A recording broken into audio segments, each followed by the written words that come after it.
जब पूनम के घर पहुंचे तो पूनम कपड़े प्रेस कर रही तो मुझे देखकर तो मुस्कुराए। उसकी कातिल मुस्कान पर मैं पागल हो गया, पर मैंने कंट्रोल किया। उससे पूछा, कहाँ है सुरेश भाई? पूनम बोले, कपड़े देने गए हैं। मैंने पूछा, कब तक आएंगे? वह बोली, 8 बजे तक। मैंने कहा, सामान लाया हूँ रात के प्रोग्राम का। वह बोले, जब आएगा तब आ जाना, वैसे भी पी कर आएगा। पर मैं उसको बोल दूँगी कि बाबूजी का जन्मदिन है, वह हमें पार्टी दे रहा है। मैं सामान लेकर कमरे पर आ गए। 8 बजे रात को मैं पूनम के घर पहुंचा। सुरेश भाई ढूंढते झूम रहे थे। ऐसे में ही बोले, बाबू जन्मदिन की बधाई हो। मैंने कहा, ऐसे नहीं सुरेश भाई, आओ साथ एंजॉय करते हैं। तभी मैंने पहले से शराब और बियर की बोतल निकाली तो वह बहुत खुश हुआ। मैंने 2 गिलास पूनम को लाने को कहा। अपने गिलास में कम और उसके गिलास में ज़्यादा शराब डालकर उसे बियर मिला दी। वह तो भाई पक्का बेवड़ा निकला, ऐसा एक सांस में ही पी गया। अभी मैं गिलास मुंह में भी नहीं लगाया था, मैंने फिर से उसका गिलास बियर और शराब दिया। उसे भी सटक गया। मैंने उसे खाने के लिए कहा, पर वह तो ज़मीन पर ही पसर गए। तब मैं और पूनम ने उसे पकड़कर एक तरफ लिटा दिया। मैं समझ गया कि वह बेवड़ा सुबह तक उठने वाला नहीं है। अब मैं और पूनम सीधा बेडरूम में चले गए। नमस्ते दोस्तों, स्वागत है आप सभी का हमारी एक और रोमांचक कहानी में। उम्मीद करती हूँ आपको यह कहानी बहुत पसंद आएगी। दोस्तों, यह कहानी मेरे पड़ोस में रहने वाले भाभी का है। मेरा नाम रमेश है। मैं बड़ौदा गुजरात में रेलवे के चरण की ट्रेनिंग करने गया। रेलवे कॉलोनी में क्वार्टर खाली नहीं होने के कारण मैं पास के ही सोसाइटी में कमरा लेकर रहने लगा था। खाना तो दोनों समय पर घर पर ही बनाता था, लेकिन कपड़े सोसाइटी के बाहर कोने पर एक कमरे के बड़े मकान के बाहर टीन सेट के बरामदे में कर रहे थे। धोबन से धुलवा कर प्रेस करवा लेता था। मेरे आने जाने का रास्ता भी वहीं से था। अब धोबन भाभी के बारे में बताता हूँ। उनका नाम पूनम, बेहद खूबसूरत, उम्र यही 22-23 साल, एक के बच्चे की माँ। वैसे भी कोई कह नहीं सकता कि इसका एक बच्चा भी है। यही पूजा का पति सुरेश भाई की उम्र 5 या 6 साल बड़ा ही, और चेहरे पर चेचक के दाग। पूनम भाभी के दूर दूर तक उसकी कोई जोड़ी नहीं फिट होती थी। मैं अक्सर ऑफिस से लौटते समय उसके क्यूट से बच्चे को गोद में लेकर खिलाता। पूनम भाभी मुझसे काफ़ी मुस्कुरा कर बात करते। ज़्यादातर भाभी बाहर लगे मेज पर ही प्रेस करते। सुरेश भाई घर के कपड़े इकट्ठे करते, उन्हें 4 किलोमीटर दूर नहर पर धो कर लाते। कपड़े धोने का काम बस सोमवार और शुक्रवार को करते। सुबह उठकर कोटला बांध कर साइकिल पर निकल जाते और शाम होते होते अंधेरा होने तक वापस लौट आते। उनकी कमजोरी थी, पर उस पर देसी शराब पीने की बड़ी नहर पर लेकर जाते। शराब की आज तक साथ जाते। दोपहर खाना खाने से पहले ज़रूर लगाते। रात को तो निश्चित रोज का काम था। भाभी सारे दिन कपड़े प्रेस करने में लगी रहती। एक बात और, उनके घर पर सोसाइटी का कोई भी व्यक्ति नहीं आता था, क्योंकि कपड़े लाने और पहुंचाने का काम सुरेश भाई करते थे। उनका कमरा मेन रोड से थोड़ा सा ही अंदर था, जहाँ से कुछ नहीं दिखता था। सिर्फ मैं ही अपने टाइम पास करने के लिए उनके पास बैठता था। सुरेश भाई से भी मेरी दोस्ती हो गई थी। ऐसे सुरेश भाई कम ही मिलते थे, सिर्फ पूनम भाभी ही मिलती थी। भाभी मुझे हंस हंस कर बातें करती थी। सुरेश भाई का तो आपके साथ मिलता नहीं था, अपने क्या जो शादी कर ले।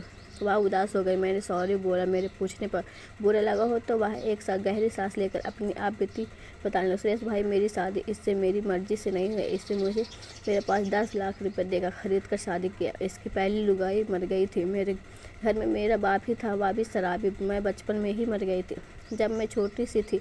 बाप बहुत कम उम्र में ही वह इंसान कुछ पहले एक रात शराब के नशे में मेरे साथ ज़बरदस्ती करने लगा था। मुझे जान से मारने की धमकी देकर रोज़ रात को शराब पीकर मेरे साथ ज़बरदस्ती करता। एक दिन उसे हार्ट अटैक आ गया। वह अस्पताल में भर्ती हो गई। डॉक्टर ने ऑपरेशन बताया। जो पैसे नहीं थे, सुरेश भाई ने प्रस्ताव रखा कि तुम मुझे 10 लाख रुपए दे दो और पूजा से शादी कर लो। सुरेश के आगे पीछे भी कोई नहीं था, सिर्फ वह जो खोली है या इसके नाम थी। वह इसके माँ बाप मर गए थे। ऐसे ही कपड़े धोने प्रेस करने का काम करता था। लोगों को समय पर कपड़े नहीं देता था। काम बंद सही, मेरा बाप अस्पताल में ही भर्ती था। सुरेश मंदिर में शादी कर ली। यहाँ आ गए। मेरा पापा अस्पताल में इलाज के दौरान चल बसा। सुरेश के साथ यहाँ आ गए। फिर कुछ महीने बाद किट्टू पैदा हुआ। यह बातें करते समय हम दोनों कमरे में आ गए। वह बोली, मुझे नहीं पता कि मैं यह सब आप इसे क्यों बता रही हूँ। फिर बोले, बाबू सुरेश के आने का समय हो गया। वह वहाँ से निकल गया। गली से निकली और सुरेश दूर से आता दिखा तो बोला, केम छो साहब, क्यूटी से आ रहे हो? मैंने कहा, सुरेश भाई बस हम निकल लिए। शराब को मैं क्यूटी से लौट गया। पूनम मुझे प्रेस करती मिली। मुझे देखकर एक स्माइल मारो किया। पूछा, कैसे हो? बोले, ठीक हूँ। मैंने कहा, सुरेश भाई कहाँ हैं? कपड़ा मुकुल वाला आएंगे। बोले, यह लक्ष्य में। बोला, कितना? बोले, 9 बजे तक। कपड़े को 7 बजे तक देकर पैसा ले लेता है, फिर दारू के ठेके पर पीछे पीछे बैठ जाता है। मैं बनाती हूँ तो खाना खाने भी ठीक से नहीं आता। अंदर चाय बनाने चली गई, बोली अंदर आ जाओ। मैं कमरे में अंदर आई, उससे पूछा स्टूल पर बैठने को कहा। वह बोली कल सुबह सुरेश नहर पर कपड़े धोने जाएगा। मैंने कहा कितने बजे आएगा? बोली सुबह 7 बजे निकल जाएगा और रात के 9 बजे तक लौटे। कुछ खाना नहीं बनाना, दोपहर रखा है मेरा तो।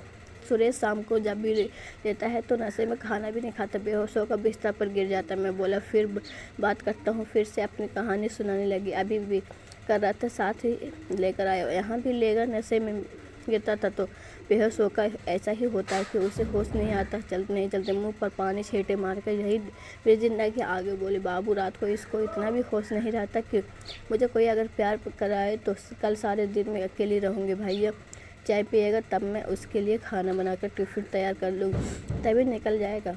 वहाँ पर कपड़े धोकर सुखाने चले जाएगा, फिर भी खाना खा लेगा। सुबह मैं सारे कपड़े प्रेस कर लूँगी, फिर किट्टू को नहलाकर दूध पिलाकर सुला दूँगी।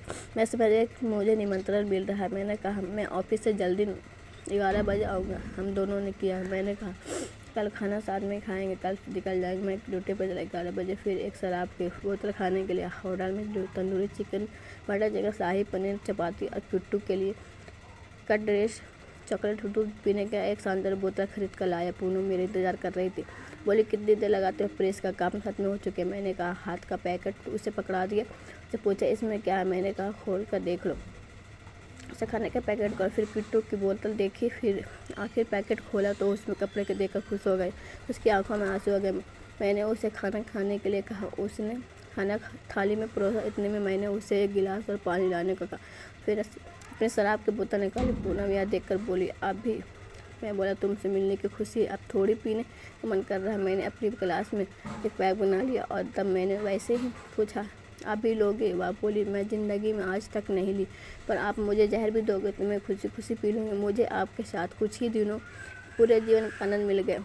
यह कहकर एक गिलास उठाकर मेरे सामने रख दिया। मैंने उसको भी एक पैक बना दिया। दोनों ने चेक किया, फिर खाना खाया। अब हम दोनों नशे में चूर हो गए। मैंने उसे अपने द्वारा लाए कपड़े पहनने को कहा और फिर बाबू आप रात को सुरेश के घर पर रहते हो आज? मैंने कहा कैसे? बोली सुरेश शराब पीने का आदी है तो उसके साथ रात को मेरे घर पर दारू पी कर तुम कभी भी उससे ज़्यादा पिलाना, बेहोश हो जाता। शराब पिलाओ तो वो बहुत खुश होगा। जब रात को पीकर सो जाएगा तो फिर रात भर मेरे साथ समय बिता सकते हो। मैंने कहा ठीक है। उसके बाद मैं अपने घर पर आ गया। अगले दिन मैं ऑफिस के लिए निकला तो गली में के मोड़ पर पूनम निकले चला गया। मैंने उससे बताया कि आज रात मैं तुम्हारे साथ रहूँगा। वह बोली ठीक है। शाम को आते समय सुरेश के लिए दारू की बोतल लेकर आना। मैं ऑफिस निकल गया। शाम को मैंने एक फुल शराब बोतल, 2 बियर की बोतल, खाने के लिए कुछ नमकीन, बटर चिकन, तंदूरी पैक कर लिया और मैं घर के लिए निकल पड़ा। मैं पूनम के घर पहुंचा तो शाम के 7 बजे तो वह कपड़े प्रेस कर रही थी। मुझे देखकर वह मुस्कुराया। उसके कातिल मुस्कान पर मैं पागल हो गया, पर मैंने कंट्रोल किया। उससे पूछा कहाँ है सुरेश भाई? बोली कपड़े देने गए हैं।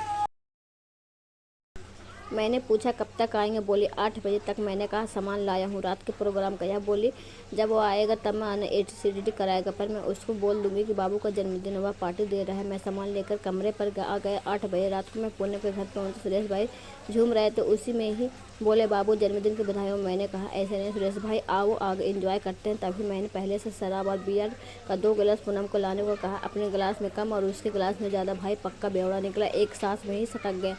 अभी मैं गिलास में मुंह भी नहीं लगाया था। मैंने फिर से उसका लिया और शराब से भर दिया, उसे भी पी गया। आज की कहानी आपकी क्या राय है इस कहानी पर? हमें कमेंट करके ज़रूर बताएं। वीडियो अच्छी लगे तो लाइक शेयर करें, सब्सक्राइब करें। धन्यवाद।